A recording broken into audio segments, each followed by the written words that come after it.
అధ్యక్ష గతంలో Visakha steel plant కాపాడింది ఎవరు? Telugu Desam party, Bharatiya Janata party. ఆనాడు చంద్రబాబు నాయుడు గారు ముఖ్యమంత్రిగా ఉంటే ప్రధానమంత్రిగా వాజ్పేయి గారు ఉన్నారు అధ్యక్ష. ఆ రోజు సుమారుగా 1350 కోట్ల రూపాయలు 1998లోనే ఆనాడు డబ్బులు కేటాయించి విశాఖ ఉక్కు ప్రైవేటీకరణ జరగకుండా మేము కాపాడుకున్నాం అధ్యక్ష. ట్రాక్ రికార్డ్ మాకుంది అధ్యక్ష. కాపాడాల్సిన బాధ్యత కూడా మా పైన ఉందని మాకు బాగా తెలుసు. 2024లో కూటమి ప్రభుత్వం ఏర్పడిన తర్వాత మేము అందరం చర్చించాం. నేనే స్వయంగా విశాఖపట్నంలో ఎమ్మెల్యేలతో మీటింగ్ పెట్టుకున్నాం, ఎంపీ గారితో కూడా కూర్చున్నాం, బీజేపీ నాయకులతో కూడా మేము మాట్లాడాం. ఏం చేస్తే బాగుంటుంది, ఎలా చేస్తే బాగుంటుంది. ఎందుకంటే దేశవ్యాప్తంగా ఒక నిర్ణయం తీసుకుంది కేంద్ర ప్రభుత్వం, ఆంధ్ర రాష్ట్రానికి ఎగ్జంప్షన్ వస్తుందా అని చర్చించాం అధ్యక్ష. కానీ డబుల్ ఇంజిన్ సర్కార్ ఉంది కనుకనే ఆంధ్ర రాష్ట్రానికి ఎగ్జంప్షన్ వచ్చింది అధ్యక్ష. ఈరోజు కేంద్ర ప్రభుత్వం ముందలకు వచ్చి మీరు చూస్తే దాదాపు 11,500 కోట్ల రూపాయలు ఇచ్చి విశాఖ ఉక్కు ప్రైవేటీకరణ జరగకుండా కాపాడుకుంది తెలుగుదేశం, భారతీయ జనతా పార్టీ, జనసేన పార్టీ ప్రభుత్వ అధ్యక్ష.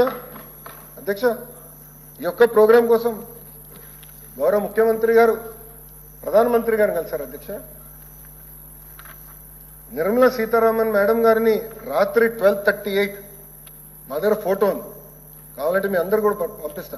రాత్రి 12:38 కూర్చున్నారు, మీటింగ్ జరిగింది.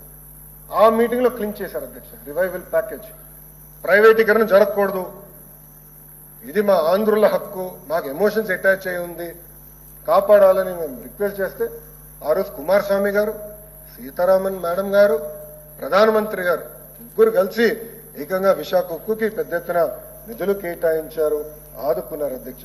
ఇది మా ప్రభుత్వానికి ఉన్న చిత్తశుద్ధి అధ్యక్ష.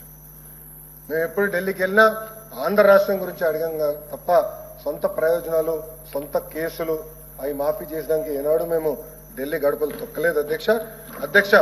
On record I want state అధ్యక్ష, 11,500 కోట్ల రూపాయలు కేటాయించిన దాంట్లో ఇప్పటికీ 9,800 కోట్ల రూపాయలు RINL అకౌంట్ లో డిపాజిట్ చేసిన ఘనత కూడా ఎన్డీఏ ప్రభుత్వానికి అధ్యక్ష. ఏదో మాటలు కాదు, ఏదో జియో ఇచ్చేసి చేతులు దులుపుకుంటూ కాదు, డబ్బులు ఇచ్చాం, రివైవ్ కూడా చేశాం అధ్యక్ష. గత ప్రభుత్వం అంటే వైకాపా అధికారంలో ఉన్నప్పుడు ఒకే ఒక ఫర్నెస్ నడిచేది అధ్యక్ష, ఓన్లీ 1 ఫర్నెస్. ప్రొడక్షన్ కెపాసిటీ ఆనాడు ఎంత అధ్యక్ష? కేవలం 48%.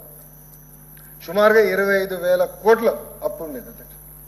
అలాంటిది ఇప్పుడు మేము 3 ఫర్నెసెస్ యాక్టివేట్ చేసాం అధ్యక్ష. ఆల్మోస్ట్ 80% కెపాసిటీ యూటిలైజేషన్ అంటే 79% పైచులుక కెపాసిటీ యూటిలైజేషన్ కూడా మేము తీసుకొస్తాం జరిగింది అధ్యక్ష.